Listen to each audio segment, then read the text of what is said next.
My name is Kyonna Bowman, and I'm the Executive Director at the Mix in Lancaster City.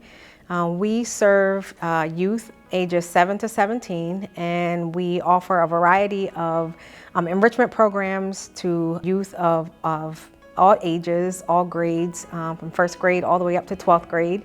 And we're really here to be a safe space for the youth, not just here in the city, but really any youth that are here in Lancaster County.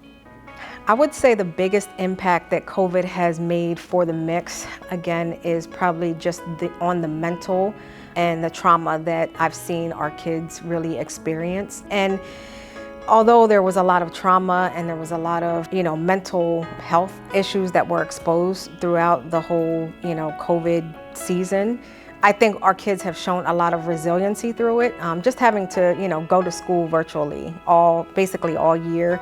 They've had to basically navigate through some of the toughest times that they've ever had to navigate through in their lives. None of us have ever lived through a global pandemic, and just to see the effect that this virus and this pandemic has had on our children has been really tough. But on the flip side of that, it's also shown us that we can be more resilient than we think we can be in any given moment.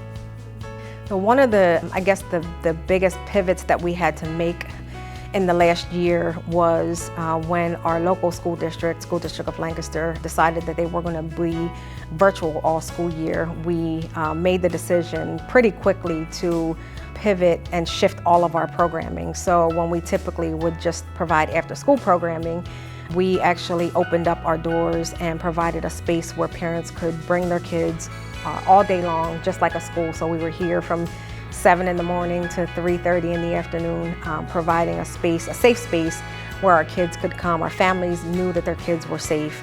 And while they were here, our staff were able to kind of meet the needs that were arising every day. And they weren't just academic needs, they were on the social, emotional end of the spectrum as well. For me personally, I think COVID has exposed a lot of trauma.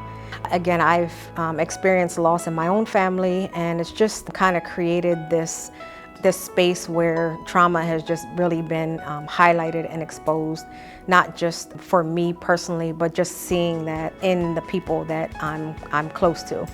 So I got vaccinated in May of this year, and I decided to finally get vaccinated because although it was a personal decision for me, something I learned a long time ago is that it's not about me, and that I made the decision for not just for myself, but for my family, for my community, for the kids that I serve every single day who unfortunately are not able to get the vaccine. And so it was really important for me to be able to set that example.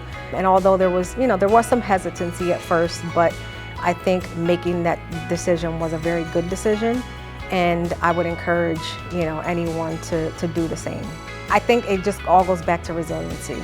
Again, I think we learned so much about ourselves individually and collectively as a community, what we are really capable of doing when we work together for the good of others, really. And when it boils down to it, it's about looking out for one another. And when we experience adversity, when we go through tough times, when we go through difficult seasons, it really is an opportunity for us to just come together and look out for one another.